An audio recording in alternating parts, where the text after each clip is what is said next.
आमचा निष्पाप जीव कुस्कुरू नका रे बाबा, आमचा जीव कुस्कुरू नका.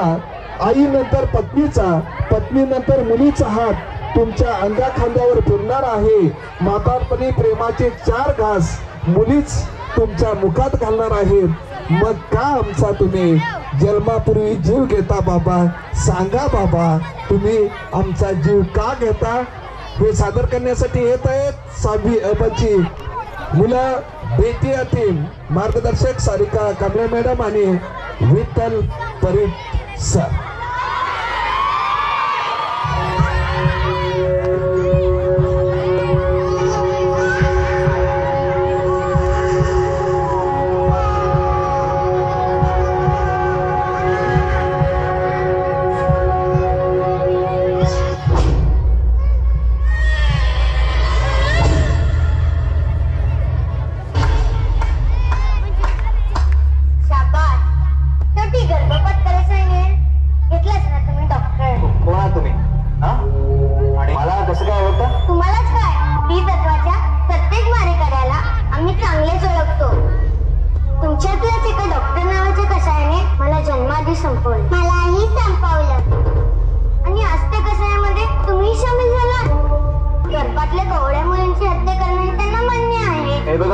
हे सगळं मी तुमच्या आई वडिलांच्या सांगण्यावरूनच करतोय. तुम्ही पैशाच्या लोभापायी केलंय. प्रत्येक आई वडिलांचे स्वप्न असते की त्यांनी आपल्या मुलीचं कन्यादान करावं, पण तुम्ही त्या पुण्यदानापासूनही त्यांना वंचित ठेवले, त्यांचे अधिकारी हिरावून घेतले. पण एका प्रश्नाचं उत्तर हवं. आम्ही असं कोणता गुन्हा केलाय की याची एवढी भयानक शिक्षा देताय तुम्ही? आम्ही मुली आहोत, हाच आमचा गुन्हा आहे ना? नाही नाही पोरीनो, यात तुमचा काही गुन्हा नाहीये.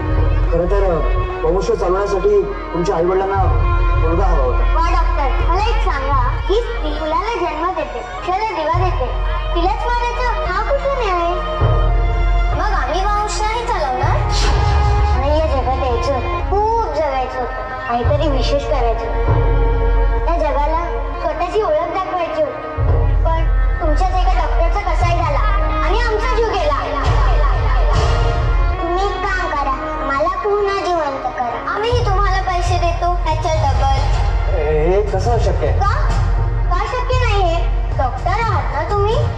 डॉक्टर आहे मान्य आहे, पण देव नाही ना. मग देवाने दिलेला आमचा जन्म आम्हाला नावाला हक्क कोणी दिला? तुम्हाला का मारला आम्हाला? कुणी आहात तुम्ही? कुणी?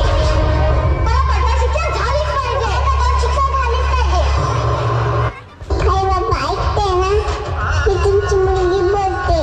मुलगी म्हणजे साक्षात जगदंबा सरस्वती. मला हे शुद्ध पाहिजे. फुलांचे रंग, पक्ष्यांचे आवाज, हे सर्व अनुभवायचे. माझ्या जन्माला उद्या मी तुमच्या वंशाची पंथी होईल. मी तुमच्या आधाराची काठी होईल. मी तुमची मुलगी.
पैदा होते खुलती है, सांस उनकी बेदर्दी से कोख में रोकी जाती है। उनको हक है जीने का, वो भी जीना चाहती है।